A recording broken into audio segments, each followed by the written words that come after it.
Hey everybody, I'm here to talk with you about the case study on Sam, the 5-year-old kindergartner.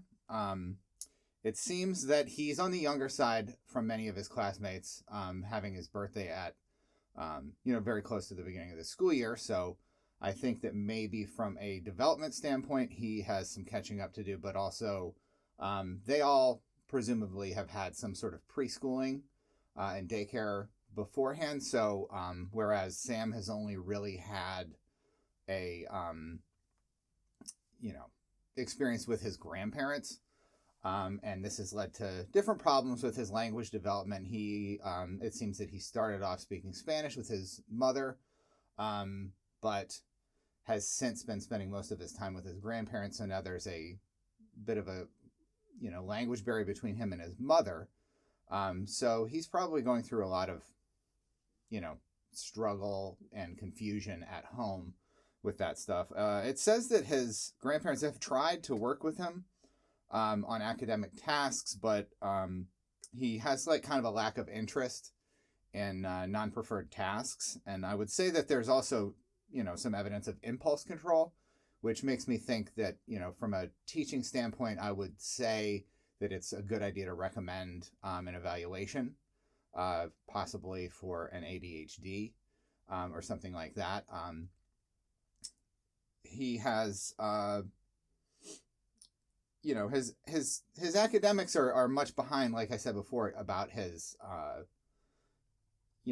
because of his lack of experience in the classroom, and he hasn't had sort of, real instruction with this stuff. I'm assuming that he probably is familiar with, the ABC song and stuff like that, but it doesn't seem like his grandparents were able to really effectively get him doing any tasks with those with that knowledge. So I would say that from an RTII standpoint, it kind of depends on what's going on in the rest of the class. I mean, kindergarten, there's going to be a lot of there's going to be a lot of variety with where kids are, because there are a lot of different backgrounds. There's going to be a lot more kids that have had more structured environments at home. There's going to be kids with less structured environments at home. There's going to be kids with multilingual households. There's going to be kids that have, maybe not really had any chance to do much. And then there's going to be kids that have had a lot. So there's a possibility that there's kids, reading in the classroom. And from an RTII standpoint, you want everything to look like a triangle. It's like the way that, a lot of people describe it is like it's a pyramid where you have, your tier 1 is the bottom, and that's going to be the bulk of the classroom. And then you have your tier 2 is going to be a little bit smaller group. And then you have your tier 3, which is going to be more or less individuals. In Sam's case, I think that there's got to be a certain amount of mixing with these 3 tiers. I do think that he's going to probably have classmates that are similar to him and need extra help. So there are going to be places where he's going to need to be in tier 2. But then he also has all these social issues with impulse control and kind of not understanding the the social setting. He's not going to, be able to learn that in isolation, which is what he's had, I mean, it doesn't say that he has, siblings or cousins or any, real playmates other than his grandparents. And grandparents are great for playmates, but I don't know that there's going to be that same adaptability, and there's going to be that same kind of those compromise skills that are going to be built when it's really just grandparents and parents. So, I mean, it does say that he went on a trip, to Mexico to visit extended family, and there was probably a lot of opportunities for play, but, at the same time, it's different from a school environment. A family environment and a school environment are very different. So I do think that he should be tier 1 with a lot of these instructional things. He needs to learn how to write his name, but that's going to be a thing that the teacher is going to be working with all these kids on. their alphabet skills are going to be, in many cases limited. So I do think that teachers always need to just be like, write your name, write your name, write your name. And you're going to practice writing your name. You're going to have daily work that's just going to be writing your name. There's going to be, he seems to have, some issues with fine motor skills. So with that, I would recommend, I don't know if this is exactly a tier on the RTII pyramid, but I do think that there are different aids that should be available in his classroom, such as pencil grips or, pencil claws, where they have like 3 fingers. They help you to hold the pencil properly, or adaptive scissors, which are also known as loop scissors, which they don't have the rings, and they're more of just kind of like a loop, with the scissor mechanism there. So I think that things like that could help kind of ease him and getting him used to those fine motor skills actions. He recognizes his colors. He's got to start on his numbers.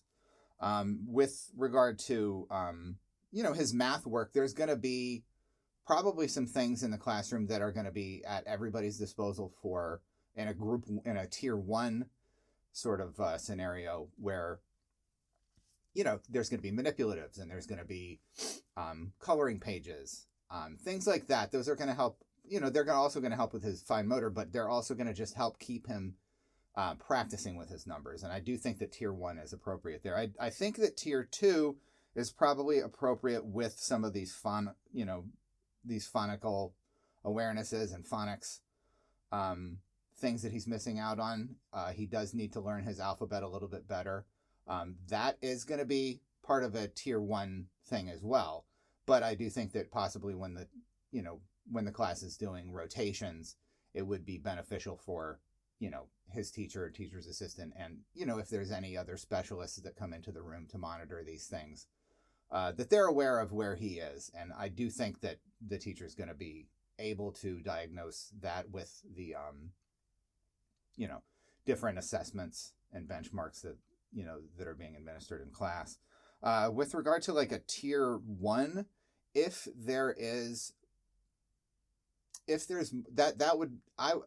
I'm not a language specialist or a multilingual learner specialist, so I would defer to any speech and language pathologist in the school, any language specialists there, to sort of co-teach or co-plan for Sam, because with phonics, between Spanish and English, some of the sounds are consistent, but some of the phonical awareness things are not. So the way that mi says me in Spanish, where me says me in English, those are going to be some challenges. And I think that a multilingual language specialist in the school should be brought in. I do think that there needs to be a plan. So there should be at least a 504. And, with regard to his potential for having a diagnosis on ADHD, that should be initiated and, talked to with the family.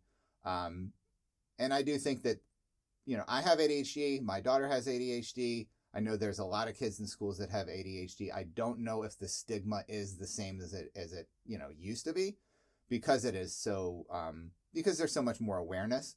But it's possible that with the language barrier, there needs to be some sort of gentle, reassurance that is in his best interest, and that's going to help with some of the behavior issues, because those behavior issues are going to affect his self-esteem. If he's constantly in trouble, he's going to be kind of, emotionally dysregulated, and it's going to affect things. It's going to affect his relationships with his classmates, and he needs those. So I think with regard to RTII, just in retrospect, you want to have everything be a pyramid.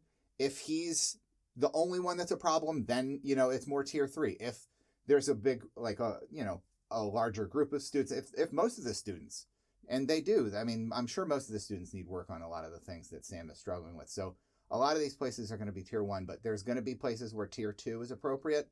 And there's going to be places where, possibly tier 3 is appropriate. But again, that depends on the makeup of his class. If there are a lot of students that need more supports, you don't want to have the pyramid look like a box. You don't want to have, 3 groups that just get, you don't want to have a tier 1 group that's 10 kids, a tier 2 group that's 6 kids, and a tier 1 group that's 4 kids. You want to have a tier 1 group that's 16 kids, a tier 2 group that's maybe 3 kids, and a tier 3 group that's 1 kid. And if that's Sam, in some cases I do think that he possibly could benefit from that.